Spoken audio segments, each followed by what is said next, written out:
Olá, tudo bem? Eu sou Marcelo Santos, professor de inglês, e esta é mais uma aula de inglês voltado para vestibulares. Na verdade, esta é a parte 2 da aula de infinitivos e gerúndios, que é um assunto um pouquinho complicado, um pouquinho chato, mas que cai bastante por aí em vestibulares. Então, vamos nessa.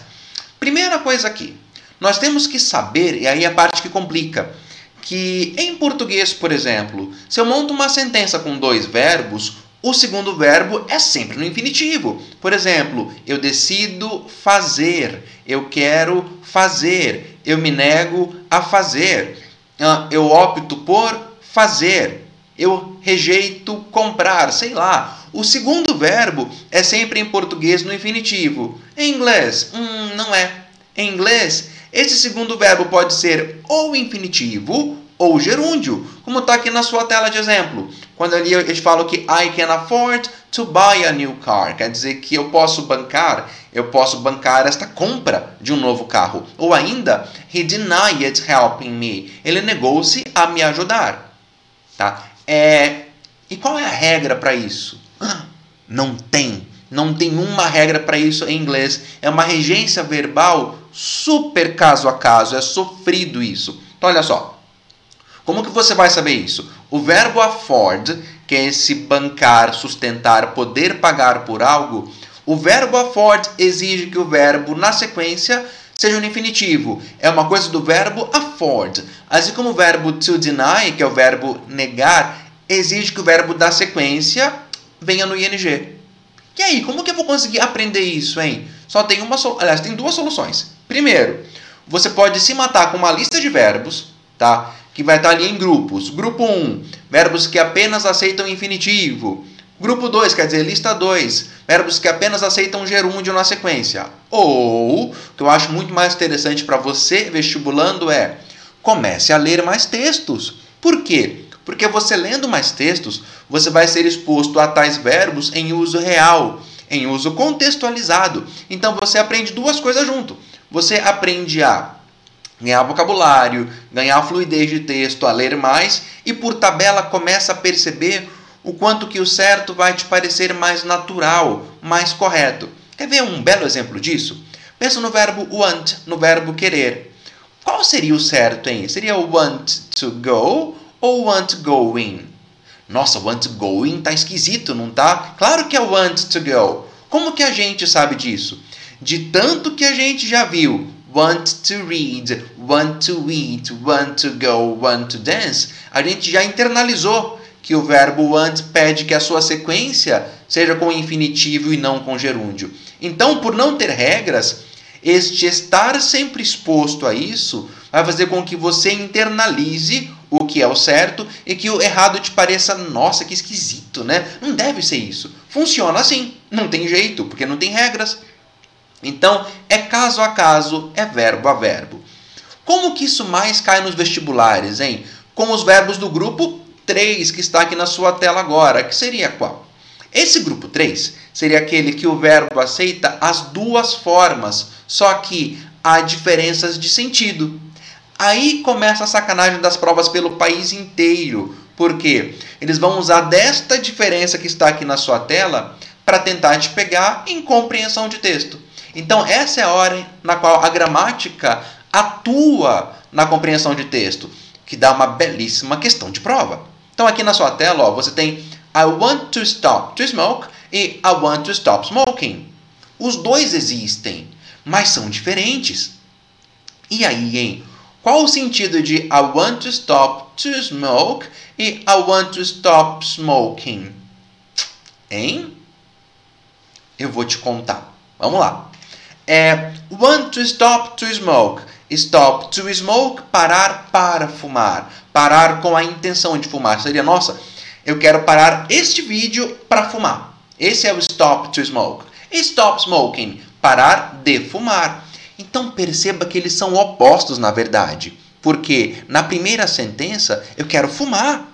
E na segunda eu quero parar de fumar. São contrários, não são? Note como isso pode te dar um tremendo nó em uma compreensão de texto. Pois é assim que as provas vão tentar te pegar em gramática aplicada à compreensão de texto. Então, stop, to do, parar para fazer. Stop doing, parar de fazer. Quando? Sempre. Certo? Então vamos seguir. Mais um verbo desse grupo que tem os dois usos e com sentidos diferentes. Está aqui, ó, o verbo try. Existe tanto try doing como try to do. E há sentidos diferentes aqui também. Então dá uma lidinha nesse Why don't you try taking an aspirin? She tried to reach the top. Aí eu vou te perguntar uma coisa. Em qual das duas sentenças que parece haver um certo esforço, um empenho, uma dedicação, nossa, tenta, e é difícil pra caramba? Ah, na segunda, perfeito? Porque esse é um try to do. Quando você fala em try to do, há um esforço, há um empenho, há um tentar até conseguir. Ou então não conseguir, depende, tá? She tried to reach the top. Ela esforçou-se para chegar ao topo. Ela tentou chegar ao topo. Enquanto isso, um try doing. Você nota até pela frase mesmo que não tem esforço ali. É apenas um nossa, tenta, vai que dá certo. Experimenta, vai que resolve. Como está aqui na sua frase. Pensa num, nossa, eu estou morrendo de dor de cabeça. Poxa, por que então você não tenta tomar uma aspirina? De repente resolve. Tá? Então o try doing something é experimentar. Tentar para ver se de repente funciona. E o try to do, esforçar-se para fazer aquilo, empenhar-se em fazer aquilo. O bom para você é que em vários casos essa diferença aqui de try to do e try doing fica muito clara pelo próprio contexto. Tá? Enquanto com o stop o contexto não ia te ajudar, porque fica muito parecido, com o try to do dá para ajudar sim. Com esse try to do e try doing, você consegue perceber a diferença, tá? Agora, eu acho que esse é o mais difícil de você conseguir perceber que há diferença. Essa regra vale para 3 verbos. Vale para remember, forget and regret. Quer dizer, lembrar-se, esquecer-se, arrepender-se. De novo, vale para remember, regret and forget. Tá? Tá ali, ó. Existe remember to do e remember doing. Assim como também existe forget to do, forget doing, regret to do e regret doing. E o que tem de diferente ali, hein? Não dá para perceber. Concorda comigo? Essa eu vou ter que te contar. E essa diferença é muito bizarra, é muito surreal. É o único caso que eu conheço no qual a terminação de ing, como está aqui, remete a passado. Esquisito, não é? Tá ali, ó. Can you remember closing the window? Você consegue se lembrar de ter fechado a janela? E no remember to close, lembrar de fechar. É diferente. É diferente. Por exemplo, ó, você saiu de casa de manhã e agora eu te encontro no meio da tarde. Eu te pergunto, você lembra de ter trancado a porta? É com ing. Porque lembrar de ter feito algo vai ser remember doing.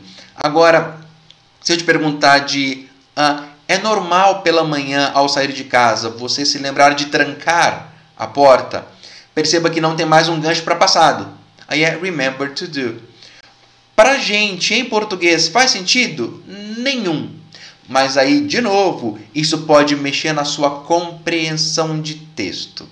Joia? Então, assim, muito cuidado com isso. E esses 3 você tem que decorar. Os outros, basta que você leia textos, seja exposto para que o certo fique mais natural. Agora, stop to do, stop doing. Try to do, try doing. Remember, regret, forget, to do e doing é decoreba, não tem jeito e cai em vestibulares. Combinado? É isso então. Um beijo, até a próxima. Tchau, tchau.